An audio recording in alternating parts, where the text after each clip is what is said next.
안녕하세요. 웅덩이 매매법 레버리지 ETF 장기 투자자 디벨론몽입니다. 역시 8일 연속 하락은 다행히 나오지 않았습니다.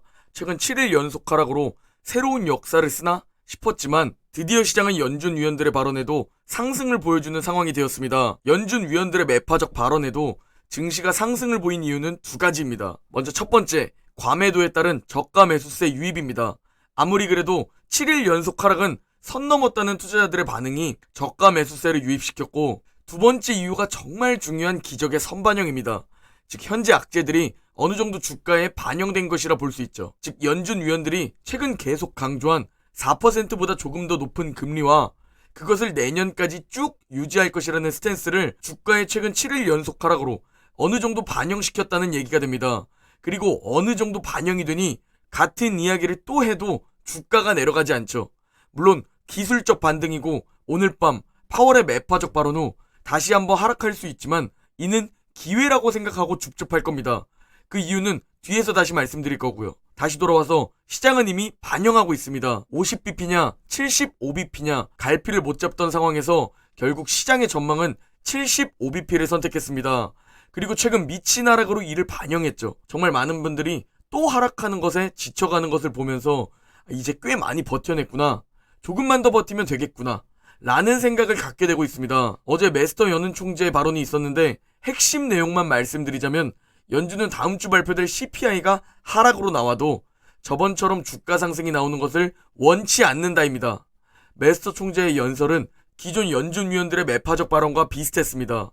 기준금리는 내년 초 4%를 조금 초과할 것이고 내년이면 인플레이션이 5%에서 6%로 떨어질 것, 인플레이션 피크아웃이라고 아직 확신하지 않는다. 우리의 목표는 경기 침체를 유발하지 않으면서 경기 둔화를 조율하는 것이라고 말했는데요. 메스터 연은 총재의 발언에서 알 수 있었던 건 앞서 말씀드렸지만 다음 주 화요일에 CPI가 더 하락한 것으로 나올 때 주가가 피크아웃 기대감, 연준 완화 기대감으로 저번처럼 상승하는 것을 원치 않는다는 겁니다. 왜 현재 연준은 이런 상승을 싫어하는 걸까요? 간단합니다. 시장이 이 기대감으로 상승하면 기대 인플레이션이 오를 수 있고 기대 인플레이션이 오르면 인플레이션을 잡는 데 더 힘들기 때문입니다. 즉 인플레이션 둔화를 최우선으로 보는 우리 역시 지금 좀 더 웅죽 구간이 차라리 길어지면서 확실히 인플레이션이 통제되는 게 좋은 그림이지 단순히 상승하는 것이 꼭 좋은 그림은 아닙니다. 그리고 어제 브레이너드 부의장 발언도 있었습니다. 브레이너드 부의장은 인플레이션이 목표로 내려가고 있다는 확신을 주기 위해 통화정책을 한동안 긴축적이어야 한다 라고 밝혔습니다. 거기에 슬슬 경기 침체 밑밥을 깔기 시작했는데요.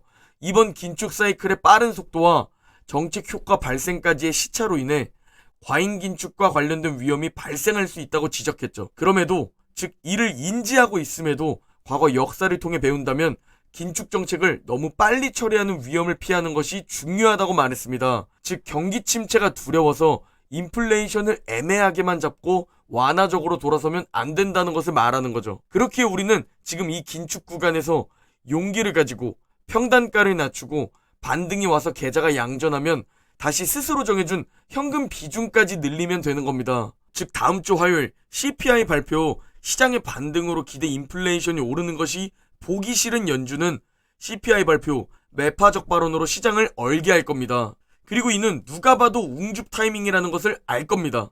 우리는 인플레이션 둔화를 보고 있으니 말이죠. 즉 연준은 더 확실한 인플레이션 둔화를 위해 포워드 가이던스, 즉 미리 겁주기를 사용할 것이고 이 연준의 포워드 가이던스에 인플레이션이 둔화를 보이는데도 시장이 상승하지 못하거나 얼어붙으면 우리는 기회로 받아들여야 한다는 겁니다. 그리고 오늘 악재가 하나 나왔습니다. 바로 마이크로소프트의 CEO 사티아 나델라의 9월 1일 마소 주식 매도 소식입니다. 제가 가장 싫어하는 내부자 매도 소식이 들려왔습니다. 특히 이 사티아 나델라는 작년 11월 마이크로소프트 전고점 때 보유 주식의 절반을 매도하는 제가 가장 신뢰하는 매도 타이밍, 내부자 매도를 보여주었습니다. 항상 제 영상을 보시면 아시겠지만 내부자들의 매도 타이밍은 이론적으로 우리가 꿈꾸는 바로 그 완벽한 매도 타이밍입니다. 실제로 저때 매도 후 그대로 하락하고 있죠. 그리고 이번 9월 1일 저번에 비해 비중은 매우 적지만 이미 꽤 하락한 지점에서 매수가 아닌 추가 매도를 했다는 것은 앞으로 강달러가 더욱 길어질 가능성이 있고 그로 인해 실적 가이던스 하향 발표했던 것과 혹시 연관이 있어 나델라는 그것을 알고 있기 때문에 더 떨어질 것을 염두에 지금이라도 추가로 매도한 걸까요? 제가 내부자 매도가 나오는 것을, 특히 세계적인 기업에서 매도가 나오는 것을 싫어하는 이유는 그들은 이미 좋은 정보를 알고 있기 때문인지 정말 기가 막힌 타이밍에 매도하기 때문입니다.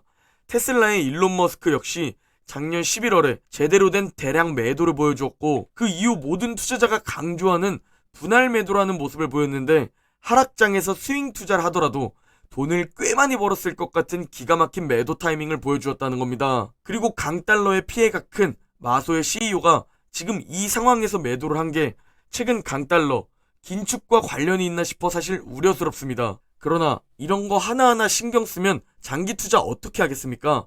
우리는 오늘 밤 10시에 파월 의장 연설에 주목해야 합니다. 아마 파월은 비슷한 말을 할 겁니다. 그리고 포워드 가이던스로 시장에 좀 더 미리 겁을 주고 싶겠죠.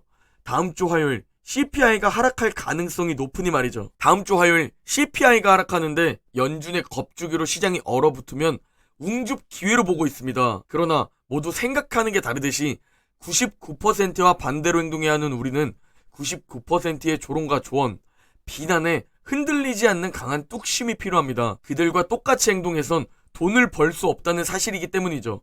그래서 누가 봐도 여름에 겨울 준비를 하는 개미가 이해가 안 가도 그 개미는 흔들림 없이 강한 뚝심을 가지고 자신이 해야 할 일을 하죠. 이 기간 개미는 고통과 인내가 필요합니다. 거의 대부분의 사람들이 조롱하고 비난해서 흔들릴 테니 말이죠. 그리고 웅주분들 역시 마찬가지. 옆에서 조롱하고 비난해도 강한 확신을 가지고 강한 뚝심으로 여러분들의 소중한 세월이 투자되어야 비로소 경제적 자유에 도달할 겁니다. 그리고 조롱하고 비난하는 배짱이는 다 지난 뒤 후회를 합니다. 아, 여름에 같이 개미랑 겨울 준비할 걸. 그렇게 껄무새가 되는 겁니다. 그리고 또 누군가를 조롱하고 비난하고 그 다음에 또 껄무새가 되겠죠. 그걸 반복할 겁니다. 우리 웅주분들은 자유와 여유를 얻었는데 말이죠. 그 기간까지만 고통을 인내해야 합니다. 항상 같은 말씀을 드리지만 이게 핵심입니다. 그래서 제가 이 고통을 줄이고자 주변에 주식한다는 얘기를 하지 않습니다. 주변에 얘기해봤자 잘 되면 배아파할 것이고 잘 안 되면 전문가처럼 조언할 것이기 때문이죠. 지금 왜 안 팔고 바보같이 냅두냐고 99%가 할 수 있는 조언을 할 것입니다. 그래서 부자가 되기 위한 싸움은 고독과 외로움입니다. 그래서 우리 웅주분들이 함께 뭉쳤으면 하는 겁니다. 극소수의 1%가 될 우리끼리 뭉쳐야 나머지 99%의 설득에 무너지지 않죠. 그래서 우리는 현재 웅줍을 하고 있고 이 지루한 구간을 오히려 즐기며 반복하다 보면 평단가는 쭉쭉 내려갈 것이고 계좌 양전은 오게 될 겁니다. 그러니 너무 걱정 마시고 시간이 충분히 있다면 오히려 지금 이 구간이 기회라고 받아들이고 좋아해야 합니다. 오늘 영상은 여기까지입니다. 제 영상이 도움이 되셨다면 구독과 좋아요 부탁드립니다. 모두 행복한 하루 보내시고 그럼 다음 영상에서 뵙겠습니다.